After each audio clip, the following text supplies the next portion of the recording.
Hello，嗱咁咧，今日咧就放假，咁所以咧得閒少少，咁啊嚟翻一個咧開封嘅儀式。嗱，咁我哋今次咧會將最新版嘅光明卡做一個開箱嘅。嗱，咁而家我手頭上揸住呢個咧係普通版嚟嘅，即係冇咗邊個個樣嘅咧，關曉夫個樣啊。咁關曉夫嗰啲咧係啦，就一盒盒呢啲咧，咁啊裏邊有關曉夫，有個鎖匙扣，有本書，咁呢個嘅。咁好啦，咁我哋咧就開咯喎。嗱，咁打開咗之後咧，就變咗咁樣嘅。咁咧一打開呢一頁咧，就有個說明書，咁咧就教你嗰個遊戲規則嘅。咁當然啦，呢個日文版嚟噶嘛，咁所以咧全部都係日文嚟嘅，係啦，全部都係日文嚟嘅。好啦，咁跟住啦，嗱呢個咧普通版，咁咧佢啲卡係分開兩沓嘅，係啦，分開兩沓，係咪啊？咁咧，我哋而家右手邊呢一個咧就係嗰個Alien Abduction，係啦，咁樣就係俾外星人綁架嘅。呢一個咧就叫做超新星，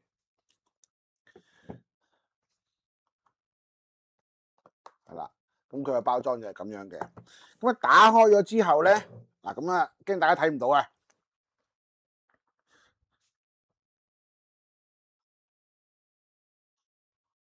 就係咁樣嘅。好啦，嗱咁我哋試下咧，就睇下啲卡咯喎。好啦，攞開咗之後，嗱超新星，跟住咧就有一個叫做これはあくまでテストです。佢話呢個咧都只係一個測試嚟嘅啫，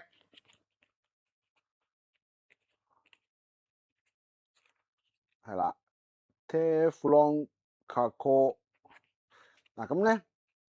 我睇下大家想我哋之後點樣介紹啦。我哋嚟緊咧呢一個星期六啊，5月9號咧，我哋係會有一個直播，咁就係介紹呢套新嘅呢個再版嘅光明卡嘅。咁睇下大家想唔想之後咧，我哋出啲短片，咁可能每一次咧就介紹幾張卡，詳細解釋嗰張卡嗰個內容咯。因為有啲舊版嗰啲卡如果同個局勢好似冇乜關係咧，可能大家個關心又唔係太多啊嘛，咁所以咧就未必需要逐張卡去講咯。咁但係有時如果得閒嘅時候咧，四張咁樣睇咧，咁我哋都會覺得哇，可能都幾得意嘅喎。嗱呢個啊，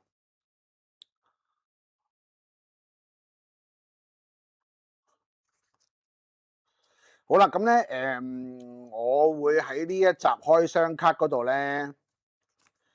開箱片啊，咁咧就會講一張新卡嘅。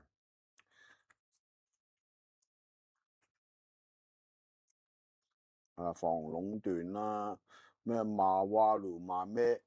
蘇佐西奧，馬可加 KL，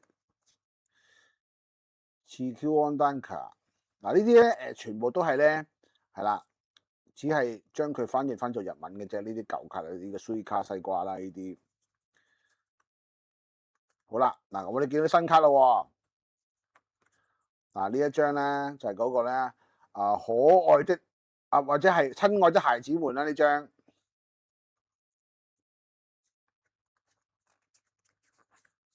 係啦，呢張啊，U 黑之寬卡係啦，嗱咁我哋今日咧呢一集呢條片咧就講呢個 upcycle 嚇，好啦，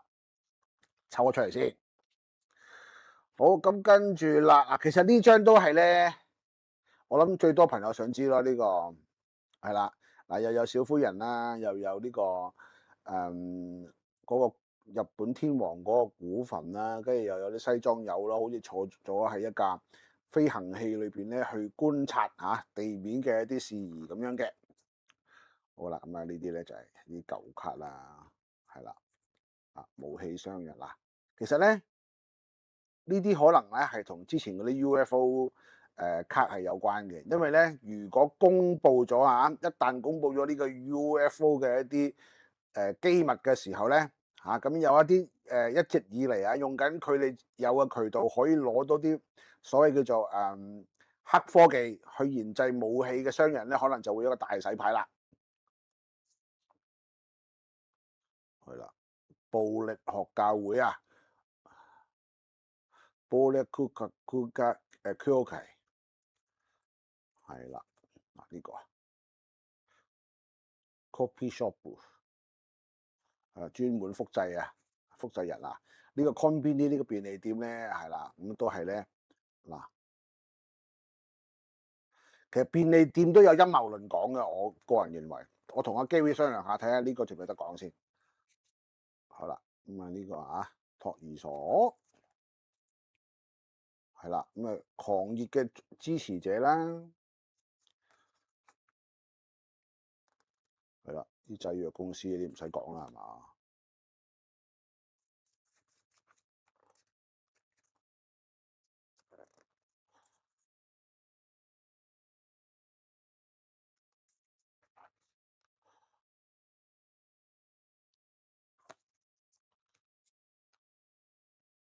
嗱呢個咧係喺上一次條片你有講過 Illuminati 大家族係啦，咁佢又話揾咗Steve Jason 咧就幫手咧去真係搞一間真嘅光明會大學出嚟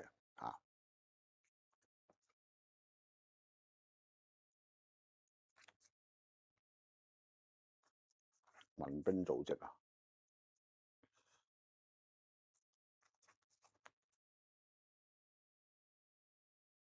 呢個回收中心Recycle Centre 已經有2張卡講係再回收㗎啦。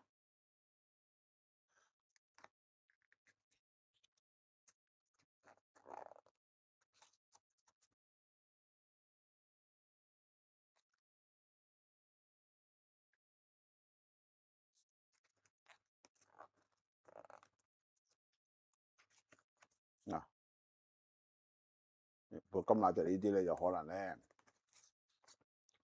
暫時又未有啲新嘅話題啦。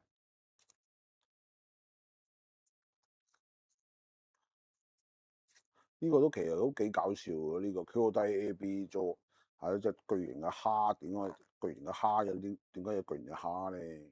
係啦，係黑鷹直升機獵人遺體。殺人衛星其實呢個殺人衛星咧有幾張可以連埋一齊嚟講。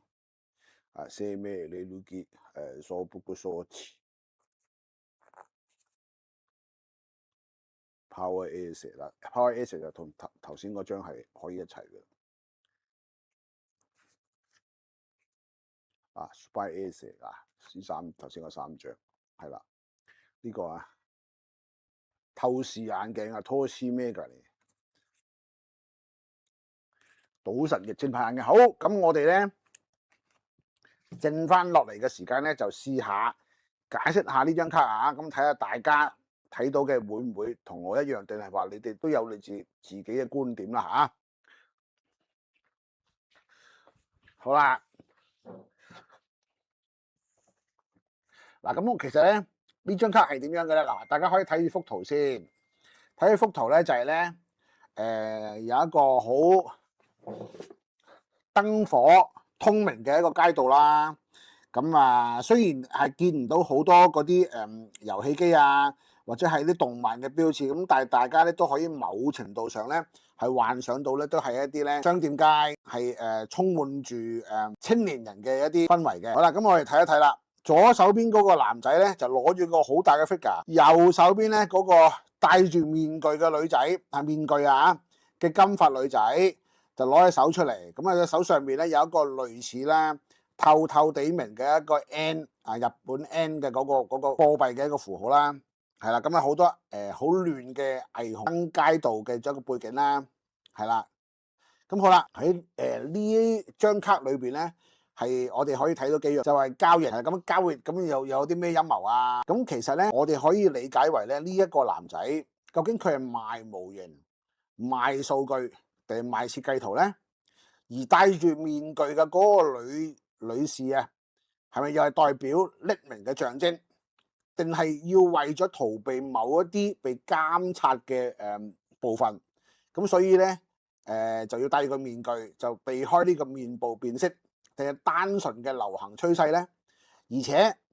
呢度好明顯咧，好似講到俾我哋聽咧，嗱，因為佢係攞咗一個虛擬嘅一個日本 N 嘅嗰個符號出嚟噶嘛，係咪就純粹用意識用一個人嘅意識就可以簡單咁樣同對方可以做一個交易咧？咁如果呢一個係事實咧，咁將來買嘢就更加方便噶咯喎，連信用卡手機都唔使帶噶咯喎，就咁自己喺度諗出嚟，咁就可以同人哋交易噶咯喎。好，咁另外啦，喺一個社會機制嘅上邊咧，其實係唔係代表住唔單止係日本，之後嘅世界係會將一啲舊有嘅嘢重新翻製，就可以有一個新嘅發展同埋一個優良嘅循環咧。咁點解咁講咧？因為佢嗰個張卡上面嘅標題係 upcycle 啊嘛，咁即係話要重新加工過一啲嘢，重新更新過一啲嘢出嚟，就會有一個新嘅商品啊嘛。其實大家睇一睇咧，我哋喺娛樂方面咧，確實係咁樣嘅喎，有好多歌手係都唱翻以前嘅歌啦，好多遊戲機嘅廠商，你睇下 Capcom。係咪啊？重製完呢個又重製嗰個啊，重製包黑蛇，重製鬼武者，係咪啊？好多廠商都不斷咁樣去重新製作過好多 game 咁。當然啦，如果你問我，如果有得俾我揀咧，我係希望可以重製咧機械人大戰咧某幾集嘅第四次機械人大戰啊，或者 Alpha 啊咁嗰啲，如果可以重製咁就正啦。好啦，咁跟住咧回收同埋環保呢啲聽得上嚟咧好悅耳嘅旗號啊，究竟係咪抱持住一啲懷疑嘅態度，成為一啲語言嘅偽裝咧？喺再生嘅名義底下，究竟係乜嘢被回收？邊個有利益？乜嘢東西被人哋改寫咧？嗱，其實咧有好多舊嗰啲嘢咧，喺重新再製作嘅時候咧，雖然喺個包裝上面會靚咗，內容會更加精闢。撮要，但係就好似係冇咗當時嗰種令人好期待啊，或者係好創新嘅嗰種咁樣嘅風格俾到我哋咯，係啦。好啦，咁同埋咧，我哋睇一睇呢兩張卡，唔係，對唔住，呢度要刪咗佢。呢兩位仁兄嘅頭髮嘅顏色啊，你睇一睇，一個係啡色，一個就係金色，會唔會就係話？呢一個咁樣趨勢唔單止喺日本會有一個咁樣嘅趨勢，係全世界都會係咁咧，係啦。咁呢個咧就拭目以待啦。咁咧呢次呢一個簡單嘅開箱片咧，就做到呢度先啦。咁詳細咧我哋留翻5月9號嗰日咧就慢慢同大家分享嘅。咁你知啦，有個機遇喺度，一定就可以講到好詳細噶嘛。同埋你可以俾現場觀眾發問。究竟邊一張卡佢哋最想知道，咁我就可以當場咧嘗試咧去解説嗰張卡啦。好，咁今日咧就到呢度為止，5月9號再見，拜拜。